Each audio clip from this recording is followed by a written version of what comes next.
Then there is order. What order do things come in? Every day we deal with different bits of cultural information. For example, if people wake up and turn on the television, then that represents a certain order. I wake up, I turn on the television, I have coffee, I check my email, I take a shower. These are different sequences of order that occur. Or I wake up, I meditate, I have a shot of wheatgrass juice, and then I do yoga. These are different levels of possible daily order. Daily order is arranged according to levels of consciousness and desired outcome. There is daily order, and then there's communication. But what exactly is communication? What occurs when we say that communication happens? If we say that someone communicated with us, what does that mean? Does it mean that we felt we understood that person? Most people want some type of agreement or assurance that they are on the same page with other people.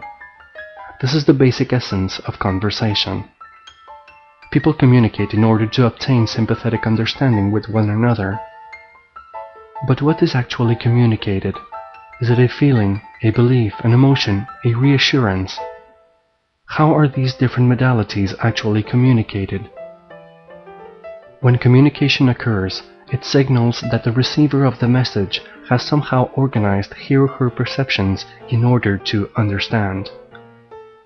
In order to understand, the receiver must have a similar order in his or her life that resonates with the person who is communicating. And finally, in considering communication, there is the issue of purpose or intention.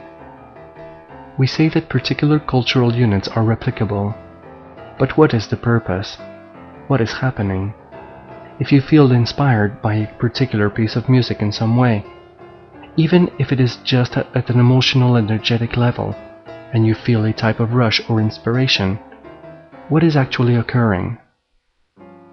Are you resonating with the purpose of what another person was communicating? We can see that all of these factors are involved when we ask how cultural information is communicated. The person who is the generator or recipient of a cultural information unit represents a particular field of consciousness. Most people today have individualized mediums of consciousness, and for the most part, they live in an unconscious field filled with conflicting emotions and perceptions that they perceive as random thought forms. For example, someone with a Darwinian mindset might think they are nothing more than a complex of biological impulses in search of an identity. Many people might unconsciously think and wrestle with this. But what does this mean? And what is an identity? What do we mean when we say, "I found my identity"? Does this mean that you are where you fit in socially? Or does it mean that you have found your essence or who you really are in the cosmic scheme of things?